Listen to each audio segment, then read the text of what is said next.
How to split a payment on Google Pay. Splitting a bill or shared expense is easy with Google Pay. You can split payments with friends, family, or groups directly from the app. Start by opening the Google Pay app on your phone. Go to the Groups tab or create a new group if you don't have one. Add the people you want to split the payment with. They must also have Google Pay. Next, tap on Split an Expense or Split a Bill. Enter the total amount you paid and how you want to divide it, equally or by custom amounts. Google Pay will automatically calculate how much each person owes. Tap Send Request, and everyone in the group will receive a payment request. Once they pay, you'll see who has completed their share and who still owes money.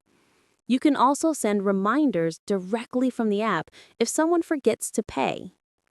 All payments are processed instantly and securely through Google Pay. It's a fast, simple way to manage group expenses without any confusion.